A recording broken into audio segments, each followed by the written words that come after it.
Good morning students. आशा करुच्ची तुम मैंने समस्ते भलरे अच्छ एवं समस्ते भल कर पाठ पढ़ुच। तो मु तो गत एपिसोड मानकरे मु तुम समस्त को जिज्ञासार प्रथम चैप्टरटी किछि तुमको बताऊे। आशा करुच्ची तुम मानक से भल लगुव एवं पढ़ुव एवं ताहा नोट करी रखुव। तेबे गत एपिसोड रे आमे तो किछि प्रश्न उत्तर डिस्कस करथिला। आज पुणी आमे केतोटी प्रश्न डिस्कस करिबा। तमे मन दे सुनो एवं खाता कलम बाहर करी से गुड़िक लेख नोट कर हला बुझी पारछ एवं तार आंसर करबा को चेष्टा कर। प्रथम प्रश्न हला जिज्ञासा। जिज्ञासार शब्दर अर्थ कौन? मु ऑप्शन गुड़ाक कहि दउची, तमे भाबिबो से ऑप्शन गुड़ाक भाबिबो एवं तार आंसर टी लिखिबो। तेबे प्रथम प्रश्न है जिज्ञासार शब्दर अर्थ कौन? ऑप्शन गुड़िक अच्छे खेलिबाकू इच्छा, जानिबाकू इच्छा, बुलिबाकू इच्छा, शोइबाकू इच्छा। तेबे कौन हेबो आंसर टी कौन हेबो? पिला माने भाबो कौन हेबो? जिज्ञासार अर्थ मु आगुरु तुमको कहिछि कौन ना जानिबाकू इच्छा। जिज्ञासार अर्थ है जानिबाकू इच्छा। परवर्ती प्रश्न पक्षीर उड़ाण देखि मनीष कौन तैयारी करने प्रेरणा पाइला? हला पक्षीर उड़ाण देखि मनीष कौन तैयारी करने प्रेरणा पाइला? ऑप्शन गुड़ाक अच्छी डंगा, उड़ाजाहाज, गाड़ी, साइकिल। तो कौन हम पक्षीर उड़ाण देखि एठारे उड़ाण है उड़ाण कौन किए उड़े? डंगा उड़े, गाड़ी उड़े ना साइकिल उड़े ना उड़ाजाहाज उड़े? उड़ाजाहाज उड़े। तेबे आंसर टी कौन हम उड़ाजाहाज। पक्षीर उड़ाण देखि मनीष उड़ाजाहाज तैयारी करने प्रेरणा पाइला। हला शुणुच कि नहीं? मन देकरी शुण। परवर्ती प्रश्न गुड़िक है क्यों फल साइट्रिक अम्ल थाए? को फल साइट्रिक अम्ल? ऑप्शन गुड़ाक अच्छी सेव, कदली, कमला, अँला। कौन साइट्रिक अम्ल थाए? कौन? कमला। कमलार साइट्रिक अम्ल रही थाए। परवर्ती प्रश्न पोशाक लगी हलदी दागरे साबुन लगाइले क्यों रंग हुए? बुझेला? तो पोशाक लगी हलदी दागरे साबुन लगाइले क्यों रंग हुए? मु तुमको क्लास रे पढ़ेला बेले तुमको मु आगुरु कहि सारिछि कि रंग हुए? नाली रंग हो जाए। पोशाक रे जेतेले हलदी दाग लगी जाए आमे ताकू जदि साबुन रे सफा करिबा तेबे कोन हो जिवो? नाली रंग हो जिवो। तमे निजे घरे मध्य परीक्षा करी देखिबो जे कोन ना साबुन लगे थिबो ता ऊपरे जदि तमे कोन हल्दी दे देबो तो कोन हेबियो ना नाली रंग हे जिवो। बुझला? तापरे आमे परवर्ती प्रश्न को जिबा। परवर्ती प्रश्न कौन अच्छी? बरफ तरली जल हेबा कि प्रकार परिवर्तन? मु गत एपिसोड रे कहितली बरफ तरली जल हेबा कि परिवर्तन।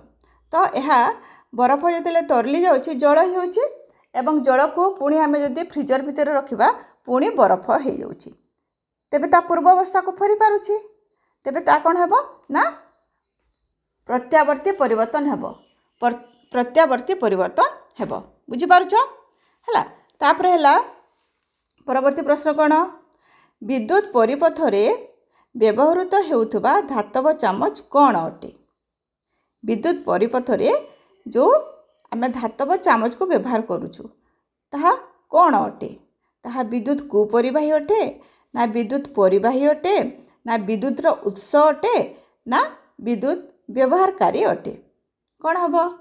विद्युत परिपथ रे जेतेले आमे धातव चामचटी आमे जेतेले व्यवहार करूछु कौन होछि ना विद्युत तार परिवहन रे साहाय्य करूछि। हला तेणु ताहा हेजिबो विद्युत परिबाही। तुमको आगु कहिछि विद्युत सुपरिबाही एवं विद्युत कुपरिबाही।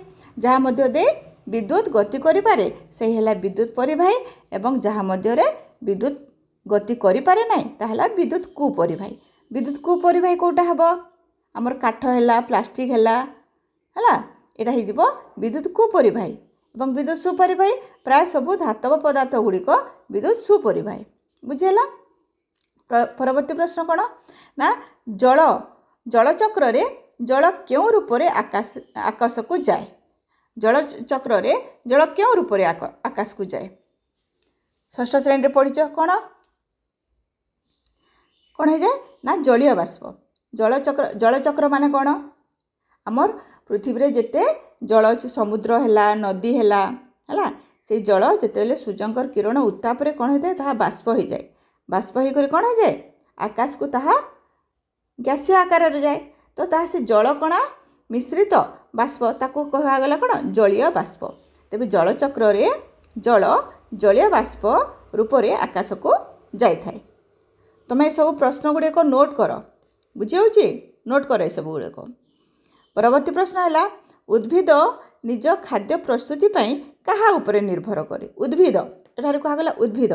ଆଗରୁ ଆମେ ପଢ଼ିଛୁ ଉଦ୍ଭିଦ ଯେତେବେଳେ ଖାଦ୍ୟ ପ୍ରସ୍ତୁତି କରେ, ଖାଦ୍ୟ ପ୍ରସ୍ତୁତି ପାଇଁ ତାକୁ କ'ଣ ଦରକାର? ସୂର୍ଯ୍ୟାଲୋକ ଏବଂ କ'ଣ ଆଲୋକ ଶ୍ଳେଷଣ ପ୍ରକ୍ରିୟାରେ ଆମର ସବୁଜ କଣା ଏବଂ ବାୟୁମଣ୍ଡଳର ରହିଥିବା ଅଙ୍ଗାରକାମ୍ଳ, ଏଇସବୁ ଆବଶ୍ୟକତା ରହିଛି। ତେବେ ଏ ଜାଗାରେ ଅପସନ୍ ଗୁଡ଼ାକ କ'ଣ ଅଛି? ସୂର୍ଯ୍ୟାଲୋକ ଅଛି, ଜଳ ଅଛି, ଅଙ୍ଗାରକାମ୍ଳ ଅଛି, ଉପରୋକ୍ତ ସମସ୍ତ ଅଛି। ତେବେ ଉଦ୍ଭିଦ ଯେତେବେଳେ ଖାଦ୍ୟ ପ୍ରସ୍ତୁତି କରେ ତାକୁ ଏଇସବୁ ଜିନିଷ ଦରକାର। ସୂର୍ଯ୍ୟାଲୋକ ମଧ୍ୟ ଦରକାର, ଜଳ ମଧ୍ୟ ଦରକାର, ଅଙ୍ଗାରକାମ୍ଳ ମଧ୍ୟ ଦରକାର। ତେଣୁ ଉପରୋକ୍ତ ସମସ୍ତ ହେବ। ବୁଝିହେଉଛି? ତାପରେ ଗଲା ନେକ୍ସଟ କ୍ୱେଶ୍ଚନ୍, ପେଣ୍ଡୁଲମ୍ ଗତିକୁ କ'ଣ କୁହାଯାଏ? ଆମେ ଷଷ୍ଠ ଶ୍ରେଣୀରେ ପଢ଼ିଛୁ ଗତି। ପେଣ୍ଡୁଲମ୍ର ଗତିକୁ କ'ଣ କୁହାଯାଏ? ଘୂର୍ଣ୍ଣନ ଗତି, ଦୋଳନ ଗତି, ସରଳ ରୈଖିକ ଗତି ବା ବୃତ୍ତାକାର ଗତି। ପେଣ୍ଡୁଲମ୍ କ'ଣ ହେଇଥାଏ? ଏପଟ ସେପଟ ହେଇକରି ବୁଲିଥାଏ ହେଲା। ଦୋଳି ଯେପରି ଗୋଟେ ସାଇଡ଼ରୁ ଆଉ ଗୋଟେ ସାଇଡ଼କୁ ବୁଲିଥାଏ, ପେଣ୍ଡୁଲମ୍ ମଧ୍ୟ ଠିକ୍ ସେହିପରି ଯାଇଥାଏ। ତେଣୁ ତାହା ହେଇଯିବ ଦୋଳି ପରି ଯେହେତୁ ତାହା ଗତି କରେ, ତାହା ହେଇଯିବ ଦୋଳନ ଗତି ହେଲା। ତାପରେ ପରବର୍ତ୍ତୀ ପ୍ରଶ୍ନ ଅଛି କ'ଣ? ସୂର୍ଯ୍ୟପରାଗ ସମୟରେ କାହାର ଛାୟା ପୃଥିବୀ ଉପରେ ପଡ଼େ? ସୂର୍ଯ୍ୟପରାଗ ସମୟରେ କାହାର ଛାୟା ପୃଥିବୀ ଉପରେ ପଡ଼େ? ଚନ୍ଦ୍ରର ଛାୟା ପଡ଼ିଥାଏ ସୂର୍ଯ୍ୟପରାଗ ହେଲା। ସୂର୍ଯ୍ୟପରାଗ ସମୟରେ କ'ଣ ହେଇଥାଏ ନା ଚନ୍ଦ୍ରର ଛାୟା ପୃଥିବୀ ଉପରେ ପଡ଼ିଥାଏ। ଏଗୁଡ଼ିକ ସବୁ ଉତ୍ତର ଲେଖିଦିଅ ହେଲା। ପ୍ରଶ୍ନ ଏବଂ ଉତ୍ତର ଲେଖିଦିଅ ଖାତାରେ। ତାପରେ ଆମେ ନେକ୍ସଟ ପ୍ରଶ୍ନକୁ ଯିବା। ନେକ୍ସଟ ପ୍ରଶ୍ନରେ ଅଛି କେତୋଟି ଶୂନ୍ୟସ୍ଥାନ ପୂରଣ ଅଛି। ଶୂନ୍ୟସ୍ଥାନ ପୂରଣ ଅଛି, ମନ ଦେଇକରି ଶୁଣ। କ'ଣ? ବିଜ୍ଞାନ ଆମକୁ ଡ୍ୟାସ୍ ଭାବରେ ଛୋଟରୁ ବଡ଼ ଆଡ଼କୁ ନେଇଥାଏ। ବିଜ୍ଞାନ ଆମକୁ ଡ୍ୟାସ୍ ଭାବରେ ଛୋଟରୁ ବଡ଼ ଆଡ଼କୁ ନେଇଥାଏ। କ'ଣ? ମାର୍ଗଦର୍ଶକ। ବିଜ୍ଞାନ ଆମକୁ ମାର୍ଗଦର୍ଶକ ଭାବରେ ଛୋଟରୁ ବଡ଼ ଆଡ଼କୁ ନେଇଥାଏ ହେଲା। ପରବର୍ତ୍ତୀ ପ୍ରଶ୍ନ ହେଲା, ଅଁଳାରେ ଡ୍ୟାସ୍ ଅମ୍ଳ ରହିଥାଏ। ଅଁଳାରେ ଡ୍ୟାସ୍ ଅମ୍ଳ ରହିଥାଏ। କ'ଣ? ଅଁଳାରେ ଆସ୍କରିକ୍ ଅମ୍ଳ ରହିଥାଏ। 3 ନମ୍ବର ପ୍ରଶ୍ନ ହେଲା କ'ଣ? ଏକାଧିକ ଦର୍ପଣ ବ୍ୟବହାର କଲେ ଆଲୋକର ଡ୍ୟାସ୍ ଘଟେ। ଆଲୋକର ବହୁ ପ୍ରତିଫଳନ ଘଟିଥାଏ। ପରବର୍ତ୍ତୀ ପ୍ରଶ୍ନ ହେଲା, ଜୀବ ଶରୀରରେ ଖାଦ୍ୟ ସଞ୍ଚାଳନ ପାଇଁ ଡ୍ୟାସ୍ ପ୍ରବାହର ଆବଶ୍ୟକତା ଅଛି। ଜୀବ ଶରୀରରେ ଖାଦ୍ୟ ସଞ୍ଚାଳନ ପାଇଁ କାହାର ପ୍ରବାହର? ରକ୍ତ ପ୍ରବାହର ଆବଶ୍ୟକତା ରହିଛି। ପରବର୍ତ୍ତୀ ପ୍ରଶ୍ନ ହେଲା, ଲେଜର ଲାଇଟ୍ର ଗତିପଥ ଡ୍ୟାସ୍ ରେଖାରେ ଥାଏ। ସରଳ ରେଖାରେ ଥାଏ। ଆମେ ଯେତେବେଳେ ଲାଇଟ୍ କ'ଣ ସବୁବେଳେ ସରଳ ରେଖାରେ ଗତି କରିଥାଏ। ପରବର୍ତ୍ତୀ ପ୍ରଶ୍ନ ହେଲା, ବିଜ୍ଞାନ ବହିର ପୃଷ୍ଠାଗୁଡ଼ିକ ରଙ୍ଗ ବେରଙ୍ଗ ଡ୍ୟାସ୍ର ଡେଣା ଭଳି ଅନୁଭବ ହେବ। ଆମେ ଯେତେବେଳେ ବିଜ୍ଞାନ ବହିରେ ଯେଉଁ ପୃଷ୍ଠାଗୁଡ଼ିକ ଯଦି କ'ଣ ରଙ୍ଗ ବେରଙ୍ଗ ହେଇକରି ଥାଏ, ତ ତାହା କ'ଣ ରଙ୍ଗ ବେରଙ୍ଗ କିଏ ଥାଏ? ପ୍ରଜାପତି। ତ ପ୍ରଜାପତିର ଡେଣା ଭଳି ଅନୁଭବ ହେଇଥାଏ। ବୁଝିହେଲା? ତାପରେ ପରବର୍ତ୍ତୀ ପ୍ରଶ୍ନ ଅଛି, ଗୋଟିଏ ଶବ୍ଦ ବା ବାକ୍ୟରେ ଉତ୍ତର ଦିଅ। ତେବେ ଟମାଟୋ टमाटोरे थिबा अम्लर नाम कौन? टमाटोरे क्यों अम्ल थाए? क्यों अम्ल थाए? आक्जेलिक अम्ल। क्यों अम्ल थाए? आक्जेलिक अम्ल रही थाए हैला। 2 नंबर क्वेश्चन अछि फल पाचिबा कि प्रकार परिवर्तन? फल पाचिबा, फल पाचिले तार पूर्व अवस्था को फेरी पारिबो नाही, तेणु हे जिबा यह अप्रत्यावर्ती परिवर्तन।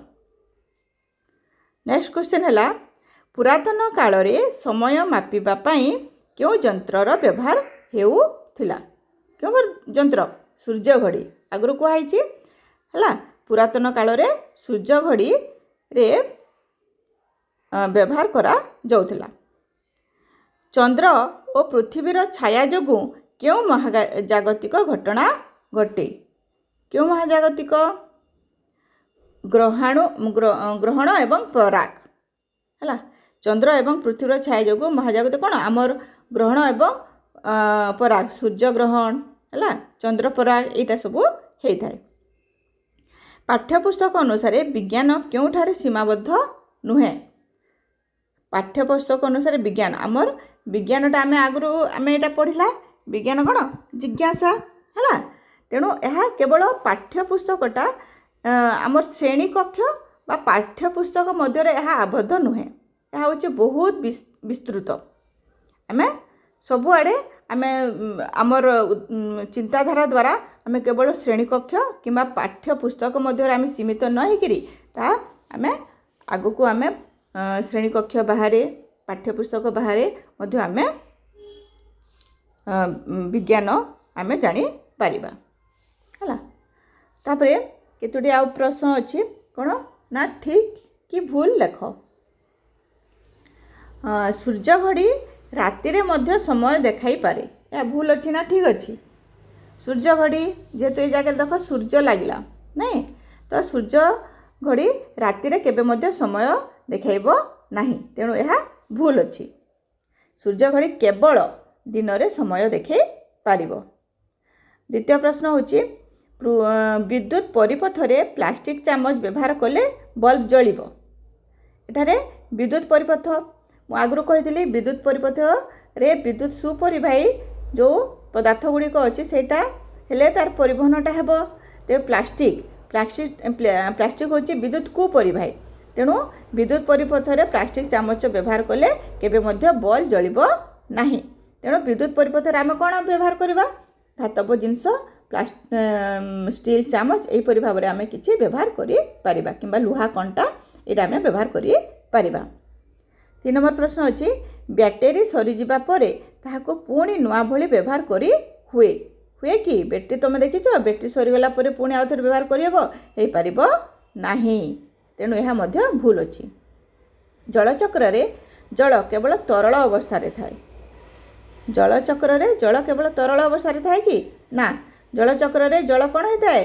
गैस होकर आकाश को जाए, पुणी से आकाश रे ठंडा है पुणी तरल अवस्था पृथ्वी पृष्ठ को आसी थाए। तेणु ए जगह जो केवल लगेला जलचक्र रे जल केवल तरल अवस्था थाए, एटा भूल हेबो। जलचक्र रे जल बाष्प तरल और कठिन अवस्था रही पारे। कठिन अवस्था किपर रही पारे? तुम कुआपथर देखिछ नहीं? आकाश रु कुआपथर पड़े, तेणु ताहा कठिन अवस्था पड़े हैला। तो जलचक्र रे जल बाष्प तरल कठिन अवस्था रही पारे। बुझेला?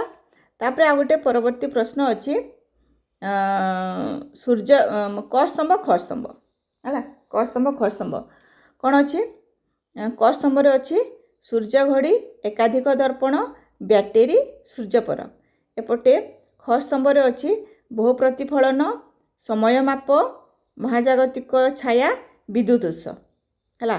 तेबे सूर्य घड़ी कौन करिपारे? बहु प्रतिफलन करिपारे ना समयर माप करिपारे ना महाजागतिक छाया करिपारे ना विद्युत उत्स करिपारे? सूर्य घड़ी समयर माप करिपारे।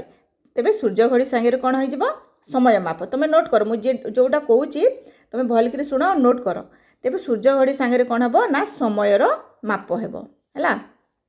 तापरे 2 नंबरटा अच्छी कौन? एकाधिक दर्पण।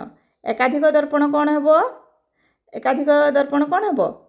ख स्तंभ कौन अच्छी देख बहु प्रतिफलन अच्छी समयर माप अच्छी महाजागतिक छाया अच्छी विद्युत उत्स अच्छी एथारे दर्पण है तेबे प्रतिफलन हेब तेबे एकाधिक दर्पण सांगे कौन हम बहु प्रतिफलन मन देकर शुण तापर नेक्स्ट 3 नंबर अच्छी कौन बैटेरी बैटेरी कौन अच्छी क स्तंभ बैटेरी अच्छी ख स्तंभ कौन रहा बहु प्रतिफलन समय माप महाजागतिक छाया विद्युत उत्स तो बहु प्रतिफलन एवं समयर माप तो आम दुईटा गलानी आम लास्ट जो दुईटा अच्छे आम ऑप्शन को चूज करवा कौन बैटेरी रे कौन हम महाजागतिक छाया एवं बहुत विद्युत उत्स रहा तेरे बैटेरी सांगे कौन हम विद्युत उत्स है तापर है सूर्यपराग कौन आम एके आगु डिस्कस करथिला सूर्यपराग कौन हम महाजागतिक छाया है बुझेला तो आम आमर सप्तम श्रेणी विज्ञान